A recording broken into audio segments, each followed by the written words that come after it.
Hello, hello, hello, hello. So, Jana G from Slim by Nature, we're live now, and we'll start. And as I said, if you see us, let us know you were there. And if you are watching it later, please feel free to share comments and share your thoughts, ladies. What I want to chat to you about firstly is this is the last week of our challenge.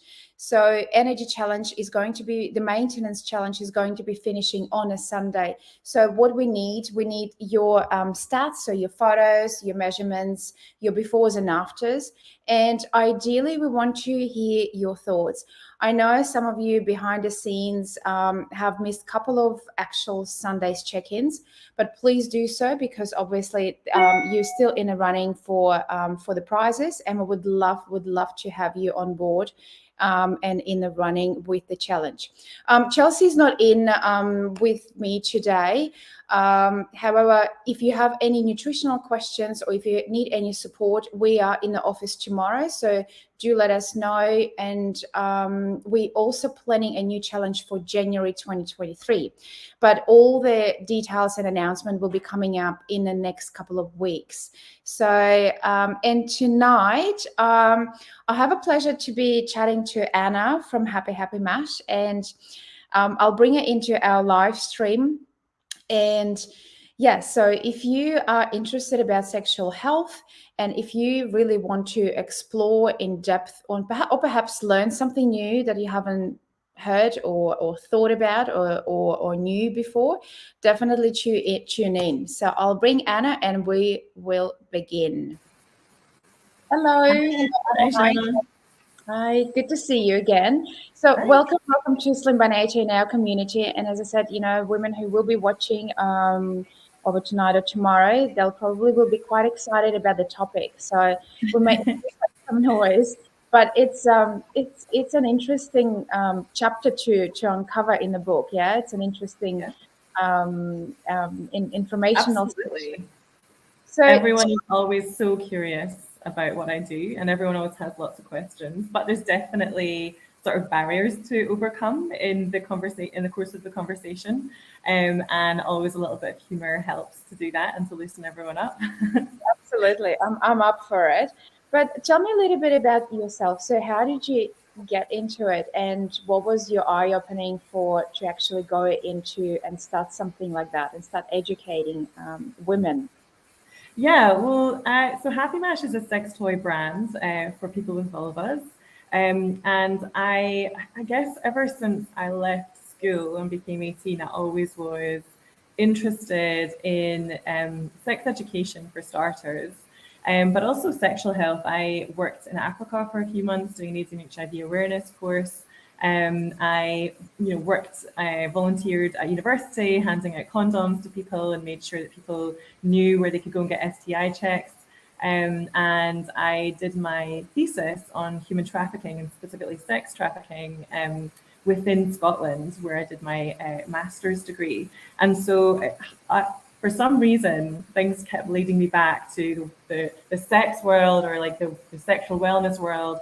And in the past, especially when I was a police officer, that was obviously very in a negative way. I often dealt with lots of domestic violence and sexual assault, which in a macabre way I really loved because I knew that was where my passion lay in helping in that respect. But I now get to the joy of speaking more about pleasure and the pleasurable and the healthy aspects of sexual health and sexual wellness with Happy Mash, and also doing sex education for sexually healthy cities. So yeah, all roads have sort of led me back to what I thought were vulvas, but now I'm actually practice managing for a cosmetics clinic, which only deals with penises. So now I'm having to market to men and people with penises as well. So yeah, I don't know how I got here, but it's one of those paths. God, that's incredible. So what would your day look like? Just I'm curious to know that. I know what my day looks like, and I'm sure yours is much more fun than mine. Yeah, like every day is a little bit different. I do have two young children, so they're 3 and nearly 6. And so I do work around them quite a lot right now. We're setting up practice for the penile cosmetics clinic is taking up a lot of my time. But we are really enjoying that, and we're doing this renovation of a really old building for that in Townsville, where we live in North Queensland. So that's taking up a lot of my time. But a lot of the e-commerce stuff is thinking up really good and interesting content for people to consume in the course of considering their sexual health and sexual wellness, and how they can better improve and enjoy their sex lives, whether that is with themselves through masturbation or whether that's through an intimate partner relationship. So, making sex toys much more palatable for everyday people, because in the past it's been, marketed as a very seedy or 50 Shades of Grey only style thing, whereas now it is much more mainstream and people are willing to talk about it at any stage of the day, not just when they're drinking cocktails, like Sex in the City style. So I guess that's why I landed on a name like Happy Mash, because it was something that you could say out loud and no one would really know exactly what you meant. So there was always that aspect to it to sort of destigmatize it as well. And so a lot of my day is really just based around running the e-commerce business. And like today, I was practicing and preparing different content for slides for different presentations like this. Okay, amazing. So do you want to start with your presentation? So I think Yes, that's what we can. please. I hope my two little puppies not going to make too much noise. Oh, One that's is all actually right. sitting on the couch and staring in the mirror. A little puppy, we can definitely forgive them for that. Yeah. Daisy, be quiet, please. We just moved to a new place and we're renovating, we're painting, we're moving furniture, and I'm sitting literally in the corner of the room. I've got a little 6-month-old puppy as well. Thankfully, they're not annoying me at the moment, so that's all good. Yeah. I hope my husband can take her out now. He's in a meeting good. as well. No worries. So I would like to start the presentation by acknowledging the traditional owners and custodians of the land where I am presenting from today, the Wilgarukaba and Garambulbara people, the Bindal peoples, Yumbinin and Gugu Badun peoples, whose sovereignty was never ceded. And I pay my respects to their elders past, present and emerging. Always was, always will be Aboriginal land. And I also would like to mention that I do celebrate, value and include people of all backgrounds, genders, races, sexualities, cultures, bodies and abilities. So although I will predominantly be talking about women and people with vulvas today, I absolutely celebrate all different types of sexualities, and I'm happy to speak to anyone who has any questions about that at the end.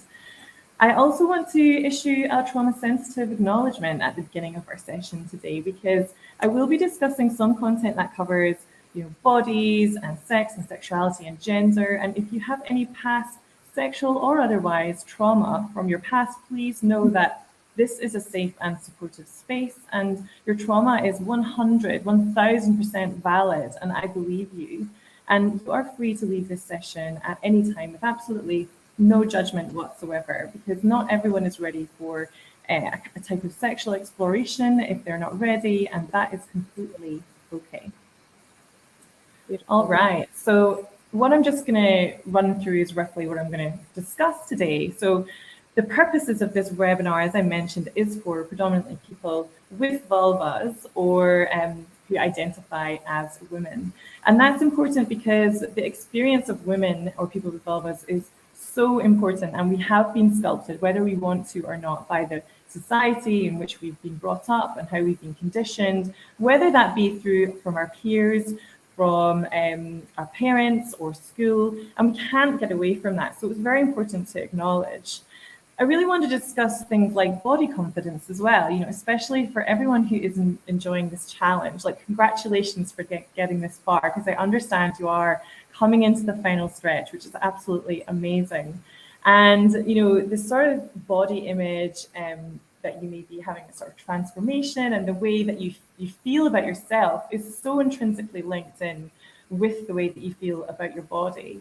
And whether you're doing a challenge such as yourselves, or whether you're not, whether you're just in an everyday November kind of mood, it is so important to think about how you feel about yourself and try and acknowledge and explore why you feel the way that you feel. And this really links into sense of self. And what I'll go on to discuss later is sexual sense of self, because whether you are, whether you have a very busy sex life, whether you only masturbate by yourself and you're single, or whether you're completely celibate, you all have sexual senses of self, and you have all made those decisions, and you all have a sex life. So it's really important to acknowledge that and to be able to discuss that if you so wish. And that really links into sex education and the way that we have been brought up. And a lot of our sex education for people who are our age or older, it really is based upon fear, and there was a lot of shaming involved to try and get us to assume the sort of status quo or the way in which society wanted to bring up little girls or little boys at the time. And I will briefly discuss a couple of more psychological things, the dimensions of human sexuality, and then we'll just talk a little bit about where to from here. Mentioned before, my name is Anna Walsh. I'm an ex-police officer, and I host a Women Charge podcast, which you can listen to on all podcasting platforms. I founded happymash.com.au, which is an Australian sex toy brand. I design and manufacture sex toys and sell exclusively on my website or on wildsecrets.com.au. I sex educate for Sexually Healthy Cities, and I'm a practice manager for Verve Men's Clinic. And it's important to acknowledge that I do have 2 young children. The reason being is that I recently obviously have gone through 2 different types of pregnancies. I have had 2 different terrible body transformations in the course of that. And my sex life has gone through 2 massive humps in the course of that. So I think that's really important to acknowledge. And I'm still very tired a lot of the time. And that also is a massive part to play in terms of people's sex lives as well, how much energy they have, and whether they can schedule sex in, and how much time they actually have for sex, and whether they're on the same timelines as their partner as well.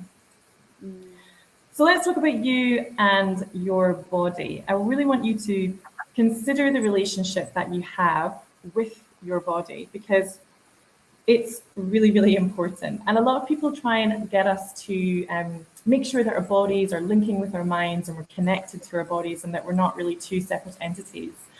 But I think before we can get to that stage, that's a very difficult and nuanced stage to get. I think before we can get to that stage, we really have to acknowledge how we feel about ourselves on a baseline. So a lot of you may have done this already during the course of your journey and your challenge, because you obviously had to think, perhaps you were unhappy, or perhaps you wanted to improve in certain areas. But I really would like you to consider 3 words that come to mind when you're specifically thinking about your body. And it doesn't necessarily need to mean physically, but in general, how does it make you feel? Do you feel restricted by your body in some ways, or does it enable you? On the flip side, does it disable you? Or do you sort of see it purely as a vehicle for you, intrinsically linked with you, but not really spiritually? Some people are intensely connected and spiritual with their bodies as well. So this also is really important when considering about past trauma. You maybe haven't had the headspace to acknowledge, or may have not felt that you have had the means to go through and acknowledge past trauma. And this can be not necessarily sexual past trauma, which is my realm, but even just physical past trauma. Have you had a car accident? Did you have a terrible accident when you were younger? Have you got a disability that stemmed from that? These are all things to think about when thinking about your body. And a lot of the time, people can be very proud of these things, and they can make them who they are. And think about where these things stem from. So obviously, if you're talking about an accident, that's very obvious where that stems from. But in other ways, me, myself, for instance, a lot of my body confidence issues will stem from the way that I received body images through the media when I was growing up. Certainly from peers as well. And from when I was younger, I was very, very conscious of the male gaze. So very worried about what men or boys or peers who are men would think of me as opposed to women. Whereas now I am very happy to say I actually only just really care about what other women think of me, and what, of course, I think of me when I look in the mirror. And think about, is there any sort of negative intimate relationships that you've maybe received messages from in the past, unfortunately, like maybe some comments from someone you love or who is supposed to be loving you, and who gave you those negative reinforcements, which really have, laid negative foundations for the way that you think about yourself. And truly try and pinpoint why. This probably isn't something that you could do right now in the course of a couple of minutes on this slide, but if you can write down those 3 words, try and think about where they came from and think about why, because it will really help you in your sort of transformation and in any sort of sexual exploration to decide where you are and then where you want to be. So sex education, I talked before, I deal with a lot of women and vulva owners. I do lots more adult sex education as opposed to adolescent sex education, which is kind of the classic take on sex education. Whenever you say that, you think of being at school again, and you can see some of the diagrams I have on the side with the condom and the banana. That's the sort of classic view of sex education. What's important to say, though, is that I'm 36, so I would say that anyone who is sort of 25 and over really has never received any comprehensive sex education or any sort of robust sex education that has given them a 100% positive view of their bodies and what sex is and what sex and loving relationships should be in the future. So although it's very important that sex education for adolescents is being taught now, we actually should be continually educating ourselves in this space.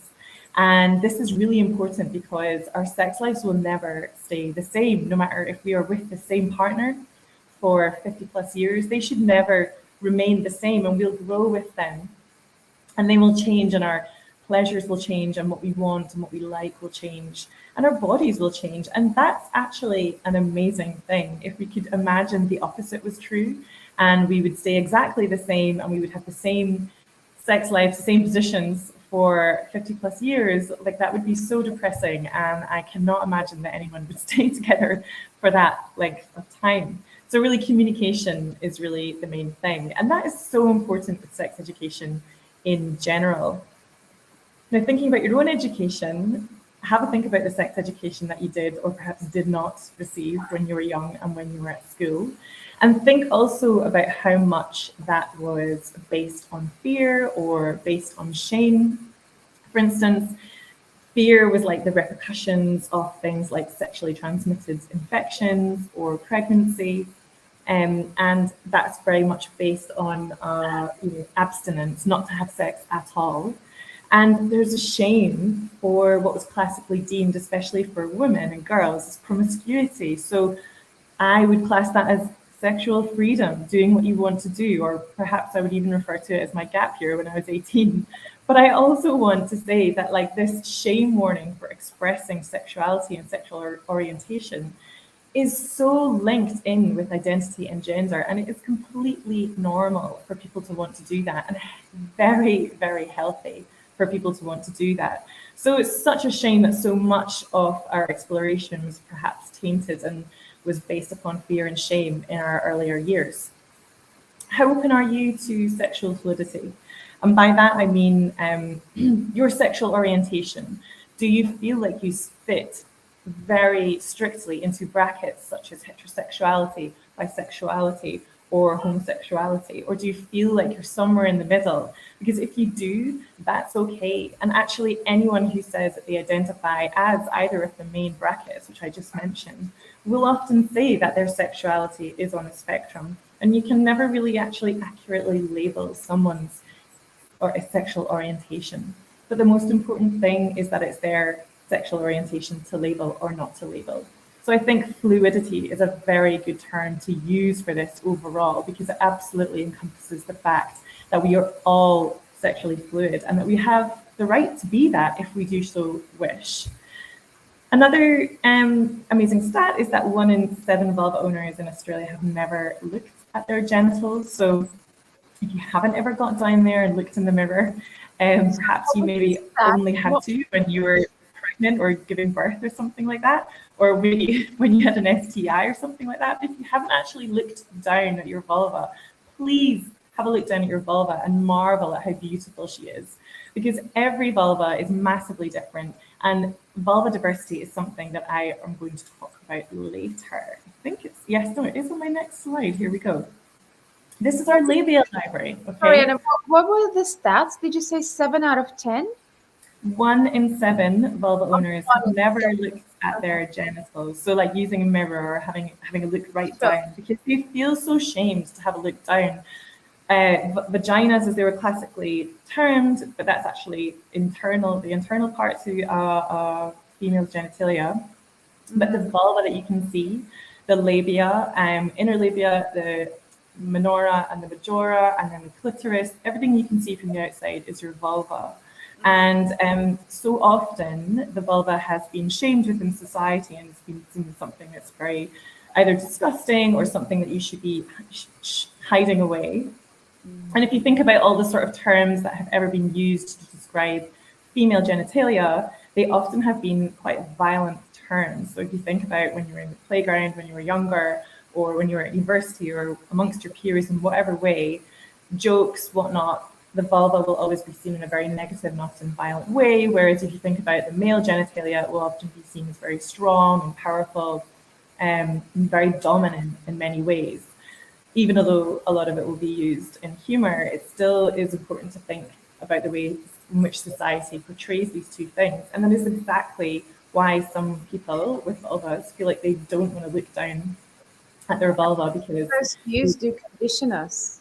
yeah, 100%. It's completely conditioning. And so through the course of our sex education, we really want to empower people to be so proud of that.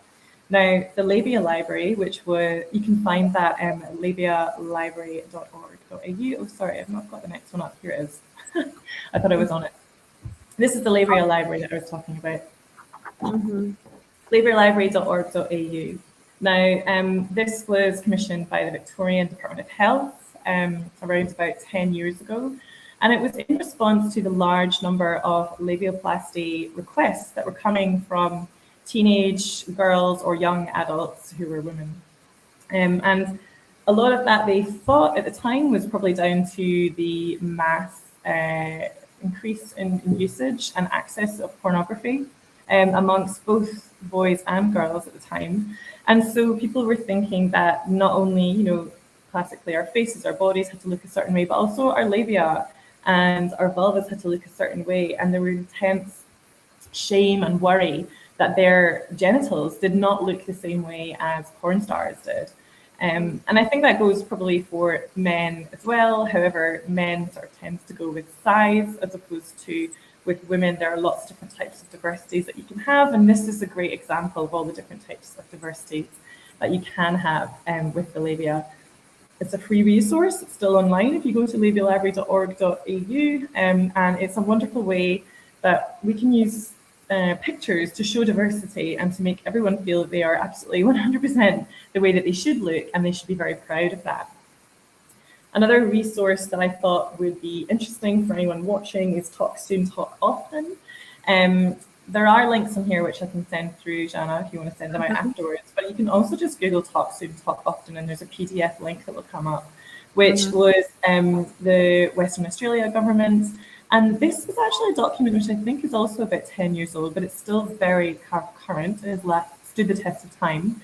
It's very much for parents to be able to speak to children about sex education and their bodies. And it has a range of different ages from 2 and under all the way up to 18-year-olds. Also talks about different types of things like autism, pornography use, cyber controls within the household. So there's lots of good resources on there. But the point is that we, within our age group, really need to get more comfortable about talking about these sorts of things.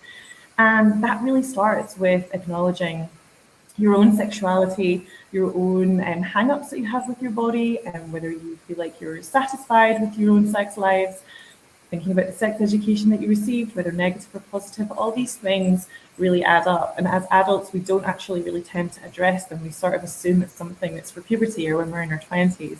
But it really is important to be able to keep having these conversations, both with yourself, your intimate partners, and then in the future with your children as well. Because sex education is not just one conversation, it's continuous small conversations that normalize things with your children. Another great resource as well is OMG Yes. Now that's a subscription-based service. I think it's fairly cheap though, it's like $60 and you just get full access. And that is just a huge bank from across the world of different types of women talking about different types of masturbation or sexual positions that they love. So if anyone really wants to actually explore different types of masturbation and how to even start that, if they feel like they've never actually done that on a regular basis, then there's like basically a library of like a toolbox of how to masturbate, and it's all done by women. It's filmed by women. Sometimes you actually see full frontal nudity and how they actually masturbate, which can sometimes be a bit shocking to start with, but once you get over that, like, it just becomes really normal, as the whole topic should. So that's another amazing link that should be included. A little bit of sexual psychology. The dimensions of human sexuality really shows how important sexuality is within all different aspects of everybody's life, whether they want to be having sex on a regular basis or not. Now, it's intrinsically linked in with us as human beings. I think we can even, link it back anthropologically to the cave people days. It's something that is within us, and it has obviously a function to reproduce. But as humans, we are so sentient, and we're so emotional, and it's so linked in with us in so many other ways. Even thinking about religious beliefs, it's so conditioned in with us in so many different ways that it is really important to acknowledge. Of course, in many Western cultures in the past, it has been seen as a real negative thing, or something that has been really almost disgusting, and you must hide away, and you can't talk about this or X, Y, or Z, and you must perform in certain ways. So I think it is really important to look at all these different ways in which sex is incorporated, whether we like it or not, in our lives, to try and understand how improving the way that we feel about it will also improve different aspects of our lives. Let's move on to the next one. The genderbread person. I don't know if anyone has heard of this before. Metrosexual.com is a wonderful resource, which is very sort of new age and nuanced, and it can provide really easy ways for people to understand the difference between sex, gender, and everything in between. So how someone wants to identify in their mind, whether versus what is in between their legs, and then also how they feel in their heart, like in terms of attraction to other people. So there are so many different parts of us that exist, whether we like it or not, and we don't have to adhere to the ways in which our society has brought us up, has conditioned us. So for instance, if I identify as a woman and I am attracted to men and I have a vulva, then that's great, but that does not mean that's not one of only two ways. That's not the only binary ways of thinking about sexuality overall. And this is a really important way of thinking about it in terms of thinking about our children and trying to explain about people not identifying as A or B or X and Y, because it is really important with as we grow up and as we help our children to grow up as well, and to be more inclusive of other people in society. And what I like to say is to celebrate other people in society, because tolerance and acceptance really isn't good enough, and it should be much more of an acceptance and a celebration of different people's diversities with regards to their sexuality. Mm-hmm.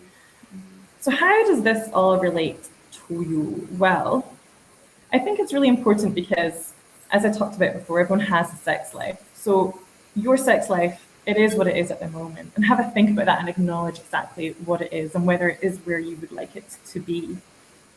Part of that has to stem from the relationship with yourself. So if you're unhappy with the sexual side of the relationship, you really have to think about what is the sexual relationship that you have with yourself to start off with. Because if you are not sure what you'd like in terms of pleasure, if you are unsure of how to pleasure yourself through masturbation, then you cannot ask someone else to do that for you. You can certainly ask them to help explore it with you, but you certainly have not got the communication skills yet to be able to speak to them about that. And I think it's really important that you establish that baseline. Okay, where am I right now? And do I masturbate? If not, why? Because not everyone has to masturbate. But if it's something that is stopping you from masturbating and from exploring yourself and your pleasure, then that's really important to try and pinpoint and understand, so that you can either move on or acknowledge that you're happy with the way things are at the moment. Thinking about your intimate partners is really important, whether that's the partner that you have or partners that you have right now, or whether that is in the past. And so, as I mentioned before, intimate partners in the past often sculpt the way in which we feel about ourselves and can sculpt the ways in which we have relationships in the future, especially those that have been negative in the past. They can often lead us to use like protective mechanisms and protective tactics in our relationship, which can really be communicative barriers overall. So that's what I mean from looking from your past to your future, because if that is how you want to continue, then that is how your future will go.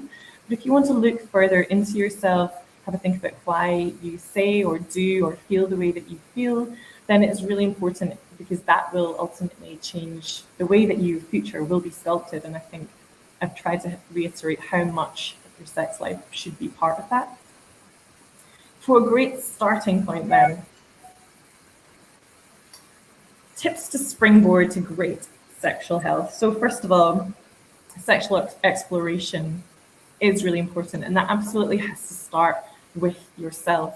We can obviously do lots of different types of sexual exploration with a partner, but as I said, if you cannot ask them for what you want and where you want it, then you're not going to be able to communicate accurately, and you're probably not going to be able to give them exactly what they want or be able to ask them for what they want. And there's such a beautiful synergy in a relationship where you have the tools to be able to communicate as you're having sex or as you're having sexual activity, because so many people feel like they don't have the toolkit and the words to even verbalize what they mean, especially when we talk about consent now.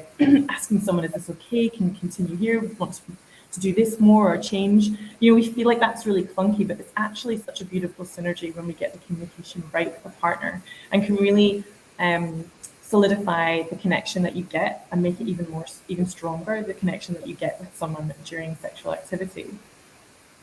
This really links in with masturbation, as I said before. So if you haven't ever tried masturbation, I would absolutely, of course, recommend that you do. And if you feel like you don't even know where to start, then try a site like OMG Yes, where they just have a plethora of information about how other women or vulva owners feel when they touch themselves. Because if you feel really ashamed, if you feel like you don't even know where to start and really nervous about it, often if you can find someone who you feel the same with, and you can see them being confident in that, and you can see them having pleasure, then that will allow you to do that, get over that hurdle, so to speak, and to be able to enjoy that, you know, push past that barrier and just say, this is what it is, and masturbation is really important. I would also obviously like to recommend getting a sex toy. There are lots of amazing sex toys out there for vulvas. In fact, there are way more sex toys out there for vulvas than there are for penises. And I think that the clitoris has a lot to answer for that. It's an absolutely amazing part of our anatomy. It is the jealousy of all men, and it has 8,000 nerve endings within it. So the absolute jealousy of all men, because they can never experience anything like that. And it is the only organ that we have on our body that has no other function other than pleasure. And it's sitting there right underneath your undies right now, waiting to go. So please start with your clitoris if you're unsure where to go. And OMG Yes is a wonderful site to be able to help you do that, because there are lots of different ways in which you can stimulate the clitoris. Normally, they do start on the outside, especially if you're new to masturbation, but absolutely is not restricted to that. Actually, the clitoris, when it's dissected, is absolutely a massive organ. It goes right inside along the vaginal wall. So if you're inside your vagina, the bulbs and the glands of the clitoris are hanging right down there inside your vagina, which is why after orgasms, you may feel it's really engorged and really tight. That's because the bulbs have expanded with their orgasm. So there are lots of different parts to the orgasm, to the clitoris, which can really be great for every different type of person. So whether you want external stimulation, there are so many different types of vibrators which are amazing for the outside. But if you feel like you need internal as well, then that's fine, because the clitoris extends that far, and really that helps you to have that internal orgasm, so to speak, as well. Thinking about sex toys is really amazing as well, because obviously you can use them with intimate partners. And if you're unsure about buying a sex toy, then sometimes it can be really disarming to do that with a partner and to get excited about it arriving in the mail as well. There are lots of different things that you can do together with a partner, whether it's with another woman or whether it was with another man. It doesn't matter. It's just all very exciting. And as I said before, getting over that barrier can sometimes be having a good drink or having some humor to get yourself in the mood, because it is all based around fun and absolutely should be based around some fun. And if it isn't, then I would definitely recommend going back to the start of this sort of presentation and exploring why you feel it isn't fun, and exploring whether you are ready to think about why it isn't fun in terms of any past trauma. Have put a little discount code on here, Know Yourself, which you can put in at checkout, and that's just the 25% off at checkout for a Mash purchase. And that's just for Slim by Nature clients. I usually only do 20%, but I'm feeling super excited and lubricated tonight. So there you go, you can have 25% off. And I'll keep that without a date on the end in case anyone is watching on the recording. And if anyone who's watching live has any questions, I'd be more than happy to answer any now. Jana, even if you have anything you want to ask or continue to discuss, that would be awesome. I don't know if you could see me during that presentation, so I'll just stop sharing. Yeah, we could see you. You're kind of we're both sitting on top of each other. But yeah, I do have lots of questions. I'll try to keep them very short and sweet. I could have another hour of conversation around that. I think for me, I'm at that age where I have a 7-year-old who's moving into nearly 8-year-old girl. And literally about 2 days ago, I spoke to my husband and I said, it's time for me to start talking about, the body parts. And I didn't even have time to go and explore. And then you, beautiful lady, came and gave me the side. So talk soon, talk often. So this is the platform for kids. So do you know, and again, I haven't explored that part, but do you know when is the perfect time to start talk about that with girls and boys? Well, usually, there actually usually are so many opportunities long before you sort of get to the stage you're at. So there may have been times when they asked you even just about things like bodily autonomy, consent to do with bodies, like even, things like tickling or being in charge of what they want to wear, or, anything to do with their bodies in the past has really sort of been the foundation blocks you've been building coming up to this conversation. So for me, myself, my 5-year-old, who's a boy, asked, it's just general questions about babies. And so I never actually wanted to sit him down and do a diagram and show that sort of thing. But one day he did just ask me, I used to always talk about a special cuddle that 2 people have if they want to be able to have a baby. And once they've decided that it's a really important thing to do, then they have the special cuddle and then the baby starts growing inside the mummy's tummy. And then once he sort of got beyond that age and he actually asked, well, how does the baby get inside? And I felt like as a 5-year-old, it's appropriate, to say, well, the penis goes inside the vagina, because these are all words that I've been talking about and appropriately naming since they were very young. So vulva, penis, anus, those sorts of things. They all understand exactly what their body is. I haven't gone to the extent of telling my daughter, for instance, what her clitoris does. She's too young to know that, but she has asked me what it is, and I told her what it is. So, these are all different foundational blocks that we put in place. Now, once I say to my son, for instance, the penis goes inside the vagina, and then the sperm comes out and the sperm goes into the egg. I mean, if you actually think about that, it's all very, very scientific. And that's all we actually really need to know. He's not actually doing any follow-up questions. It's not, hypersexualized in the way that we term to think about it. It just is what it is. It's actual science, like A goes into B and makes C. So it really actually is much easier than a lot of people think. And the best way is just honesty. So if they ask you any follow-up questions, it's much easier to be honest about it. The way that it becomes difficult is when it's topics that we aren't actually very comfortable about. So for instance, one that people are very uncomfortable about is pornography. And especially when young children accidentally happen upon it, or when they've seen it, when they've been at a friend's house, or through screen use that you maybe just didn't quite get your parental control sorted out or forgot to before they were using your phone or whatever. these things happen, and unfortunately porn is all over the internet for children to see. So it is really important to sort of come to terms with that and to be prepared. But those are the sort of conversations that you feel are really difficult, because it is really hard to explain, pornography, especially when you feel like it's not age appropriate. So I think there are lots of great resources within there. And I think for you, Jana, with your 7-year-old, did you say she was a daughter? Yes. Yeah. Daughter. Not that it really matters, but your 7-year-old daughter, if you feel like there is any opportunity to discuss how she's feeling about her body, has she had a growth spurt recently, what does she do when she goes to X, Y, or Z sports classes with her friends? These are all just different conversations to be able to have with your child, so that when they do want to ask you any questions, they just won't even think twice about it. They'll ask you the questions. I don't think it's something where you have to sit her down and say, oh, I really need to tell you this thing, and it's about how the penis goes into the vagina and makes a baby, blah, blah, blah. I think she'll ask you those questions when she's ready. If it gets to the stage where she's like 12 and you think she doesn't know, then that might be different. But I really don't think you're going to get there, because all children are so inquisitive. They want to learn, they want to understand about life, and making a baby, our genitals are something that they're very interested in. Not only because touching themselves feels good, so quite often they will be touching themselves from a young age. And that's also something that sometimes parents can feel really awkward about, because they're very worried about how that might appear to other people on the outside, like it's as if they're being hypersexualized, when of course it's just something that feels nice, and it soothes them, so to speak.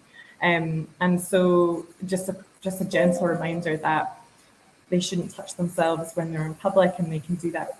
That's okay. You can do that when you get home or when you're in your bed tonight. And there should never ever be any sort of judgmental tone or shaming tone to that. And when they ask why is that? It generally is just a cultural thing. That's just the way things are. That's just what we do, and that's why we all are wearing clothes right now. We don't go out nudie-roody outside the garden or things like that. So these things can actually all really be explained through a lot of honesty, a lot of truth, and just being confident in the conversation, really. So if you have to think within yourself to try and get rid of some of those shaming tactics that you were taught when you were younger, because a lot of those do inform, unfortunately, the way that we see the world now, not through children's eyes, but through our own eyes. Yeah, with us, I was brought up that, it was a taboo. We didn't talk about it. Parents didn't talk about it. So my little one, she did. I remember now, I'm actually recalling, she would ask me those questions. And because I was not equipped with answers, I would just either ignore, which is terrible, really, or just come up with something. I can't even remember really what, but I would not be confident in my responses, because it's like, oh, that's, I can't even remember what I would say, honestly. Yeah, and I honestly wouldn't worry if that is what you've done in the past. I think the important thing is, as long as you've not chastised her or made her feel like she's in trouble for asking questions. Oh, That's the thing. no. Yeah. So yeah, everyone does that. Everyone thinks, oh, I should have said this or I should have said that. Don't feel bad about that at all. That's not changed the way that she's going to act in the future. I just think as long as you didn't portray anything negative in that at that time when she was asking questions, or make her feel like she'd done something wrong, then it's absolutely fine. She's still going to be able to come to you with those questions. Yeah, absolutely. Well, I know what my reading will be later tonight with my new reading glasses that I acquired about a week ago, so I can see better. So that's definitely going to be helpful. Oh, good. Yeah, that's important. Yeah, no, and I'll send those to you as well, so you can send them out to anyone who has watched the seminar or wants to know. Absolutely. Those links. Yeah. Absolutely. And on another side, one of my very close friends, she actually in the sex industry. So she runs sex shops across the Gold Coast and Brisbane. So when you walk into her house, you would often see in the office, a mountain of interesting toys. And her kids, I would say, they're used to that. So, and they're very different, and I can see it's a very different stage of developing even, and conversations with the girl, they're exactly the same age, or maybe the other girl is a little bit older. But yes, I think I'll be more proactive in responding to certain questions, or even Yeah. looking through so we can have a conversation, so I can catch up on the missed times. Yeah, oh, absolutely. And that's the thing, it's talk soon and it's talk often. So you haven't Yeah, missed out on anything. There's going to be opportunities for the rest of her life to be able to have these conversations. And the most important thing about these conversations is that when she really needs you, or whether she's in crisis, or whether she wants to talk and ask and clarify something with you, she knows that she can go to you. And that's the most important thing, because she's asked you questions in the past and you were honest and you had the conversation. And as I'm referring to when she's much older, in her later teenage years, of course. So that's the most important thing, really, ongoing. And that may not just be something to do with sex; it may just be something to do with puberty or learning how to be an adult. So these are all really important conversations, and there is never just one conversation, which I think a lot of us maybe had when we were younger, like one session at school or one conversation with your parents about how things work. That's not how it is now anymore. And we all can use resources like that so that we can build up a toolkit. And I promise you, if you read that PDF, it's quite large, but it's got a really good index at the start, so you can pinpoint sections that you want to go to. Once you read it, you just think, oh, actually, I knew this already, and now a professional's told me, a clinician and a peer-reviewed document has told me I can do this now. Now I know I can. So it's really just giving you the confidence to have those conversations often, which is really excellent. Yeah, very, very interesting. There was something else I was going to ask, and I was just thinking, but it will come back to me. If you don't mind, if you can send me the screenshot of your offer. So what we'll do, we'll send an email as a follow-up with the link to this live tomorrow to our database. And as I said, it's an interesting topic. So it would be, I'm Yeah, sure it would be interesting for them to open the email and read and maybe actually view the live in a very private environment rather than yeah, actually just doing it live. So yeah, that's absolutely. quick. And I do feel like that, the toys, they're quite normalized these days, which is for a lot of my audience in our group and the customers that we actually work with. The audience we deal with, the majority of them is 40 plus, 45 plus.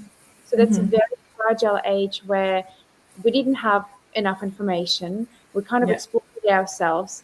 And now we honestly just sometimes looking with big eyes on what the younger generation is exposed to and doing. So, and yeah. we're speechless and we even scared to talk about it. So, Yeah, and I think like that sort of 45 plus generation, like they were in their 20s for like Sex and the City and things like that. So it wasn't like pop culture wasn't discussing things like sex toys, but it yeah. was very much discussed like in a comedic sense. It was something that was still quite funny, as Yeah. opposed to something that has like a real sexual function, which is for pleasure, which, as we know, can improve people's contentedness, their body confidence in themselves, and their happiness within their intimate relationship. And a lot of that actually is just like pure science, down to like the endorphins that orgasms give you. So it really has a multifunctional aspect to sex toys now. And back in the Sex and the City days, for instance, if you're thinking about Samantha and the rabbit, a lot of the sex toys in those days were very phallic in their shape, and they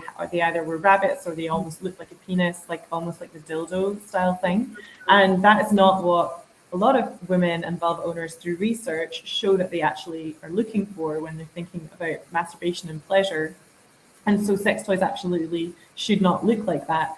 And they don't now. They look so cute, and they're made Yeah. from medical grade silicone, and they have lovely colors, and you can just put them on your bedside table and no one would even sometimes know what they were because of the shape of them, especially the ones that are for your clitoris or external stimulation. So yeah, it's funny because you were mentioning there about your friend who has children and their parents are in the toy industry. Obviously, I'm sort of similar, and I do have a lot of inventory in my house in our storeroom, and Yeah. the kids are like, "Oh, mommy's products," and they don't know what they're for, of course. And we just forget that kids are not sexualized in the same way that we are. We are very conscious of over sexualizing children, but if my children just think they're products and they're for massaging.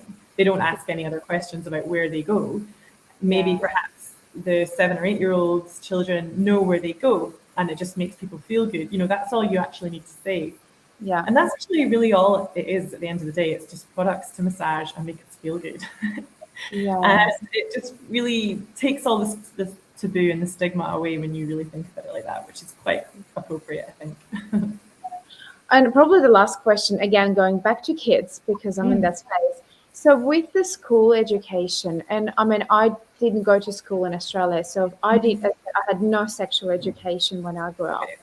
Um, so with Australian schools, do you agree with when they introduce the sexual educations and how they're rolling it out, or do you have a certain way that you would love to teach? I can talk to Queensland schools. I don't know about the other states, although I think the majority of them are pretty similar, especially with the consent ruling coming out. So 2023, a lot of the syllabus is changing to include a lot of teaching about consent, and that is from children who are prep age. That's like sort of age of 5. And that's not sexual consent, that's just talking about consent. So it's really important that they are overhauling the whole system and that these conversations start really young and then they continue on. So it's not just this confusing conversation at age 16, for instance, at the age of consent. So I think that they are coming into line, and the most important part is not sex education. It's actually about respectful relationships, which I think is most important because especially with the increase in use in pornography, and with things like coercive control being legislated in most states over the next couple of years, it's really important that people understand what respectful relationships are, and that not just heterosexual relationships, but any type of relationship. And that whether you're thinking about a relationship in the sexual side or just within the loving, supposed to be intimate, or perhaps in the negative side, the controlling side, it's really important that that is taught to children, because often within the porn that they see, which is usually the free type of pornography that you can just Google, the type of gender dynamics or the violence that they can often see is really negative. And through research that's showing that these children are growing up into adulthood, and a lot of 20-year-olds, for instance, now 20-something-year-olds, who have had access to pornography for their whole puberty at the drop of their smartphone, they are showing to think that this is actually how you're supposed to pleasure someone, and they're supposed to feel like this, or they're supposed to perform in a certain way. And it's all very scary as opposed to like a fun process. And so I think that sex education, as long as it addresses pornography as well, because pornography is a really positive thing if you want to use it in a good way. It's entertainment, though. It's not sex education. So if we can catch children early enough to understand what porn is, then they can understand, okay, that's not normal. That's not what I should be doing. That's a form of entertainment, and that's fine. Like, put porn in its box for them to understand that. That does not mean that's what their sexual relationship would look like when they come to have a sexual relationship. So those are the sorts of things that I really want to be seen to flesh out throughout the syllabus for children in schools, because like it or not, like your child will see porn, whether it's themselves looking at by mistake or whether they are curious, they want to look it up, because all children are curious, that's normal, or whether it's through peers showing them something, like through a sort of shock tactic. They do know what it is, and it's important that they're not scared of that, and they understand that this is just a form of adult entertainment, and they are in no way expected to be performing like that or expecting to be experiencing pleasure. Like, that's not pleasure, for instance. So that's another area that I really want to see flesh out. Yeah.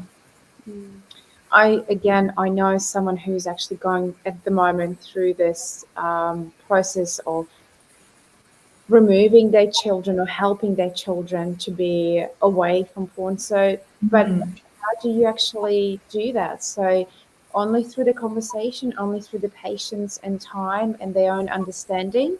You can't just say do that, because they will do it anyway. Yeah, I think as long as I mean, if in more the cases where it becomes very acute, like, you might need to go and see a child psychologist to maybe help them through that, especially with dangerous.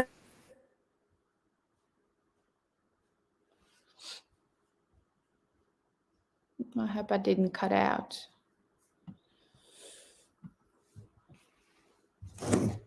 Oh, yeah, hi, I'm back. Can you hear me? Yeah, I'm back too. I thought it was me. Right. If it's in general something that a child has been using too often in their private time, and they're finding it very difficult not to want to go and do it, that's probably a physiological thing. Like they are masturbating too often and they're getting those endorphins from something like orgasming through porn. So I think probably you can't really stop that physiological urge. And actually, all children at that age, I'm assuming they're a teenager going through puberty, they all have those urges, and that's completely normal because of the hormones that are going through their body. But it's important, as long as they understand the context of what they're watching, that they understand it's unhealthy to be able to be doing that too often, that they that you can control the types of porn that they're watching, if you see what I mean. Because I have said in the past, like my son is 5 and 6, so it seems like a long way off for me, but I've often said in the past, like, what to my husband, I'm like, why don't we just choose a porn subscription that we approve of for our children, and then that if they want to, that's what they want to watch, because then I know what they're watching. Like, so there's lots of types of ethical porn and feminist porn out there, which are like, pieces of mastery. Honestly, like they can be like 1.5 hours long. Like it's a movie. It's a type of medium. It's a genre. It's an art form in itself. But as long as these performers they're being paid properly, they have proper contracts, they have consent, which is before, during, and after, and then even after the filming is finished, they still can withdraw their consent after the distribution of the imagery. So as long as this is all being played out, and there's appropriate loving relationships being played out, for instance, not violent gender-based dynamics being played out, and as long as there's respectful relationships and consent and things like condom use involved, if it's a heterosexual relationship or a homosexual relationship, then I don't see the problem in it. If my child, I feel like, has had the appropriate sexual education already to understand what they're seeing, because your children are going to masturbate, and if they are seeking it out online, then why not control what they're seeing? I know it's a very pearl-clutching statement to say, but that's kind of the side that I'm on. I never thought of it. I honestly, I'm listening and I'm thinking, oh my God, will I be able to ever come to my husband and say, let's just have a subscription for our children? But in honestly, it does make sense. It does make sense. And I'm really thankful that it is so timely that we're having this conversation. For me personally, it's a perfect timing, and I'm glad that I'm going to be on a discovery path of that for my child and for myself. They come in hand in hand, really, because you have to think about where you've learned sex education for yourself to be able to have those conversations, like to either choose the parts that you learned or just discard everything. Like maybe like yourself, you didn't even have any foundation to go from. So I think that's important. And for you, unfortunately, you don't have any foundation to go from.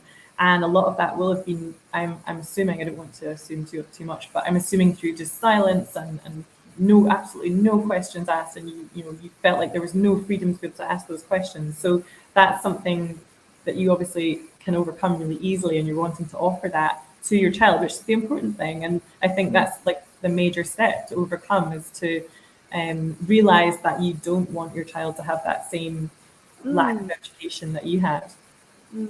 I think it's just more of really when she's ready to be able to enjoy it to the fullest. And be safe. Learning through time and growing with it, and gearing up the confidence of doing something. Absolutely.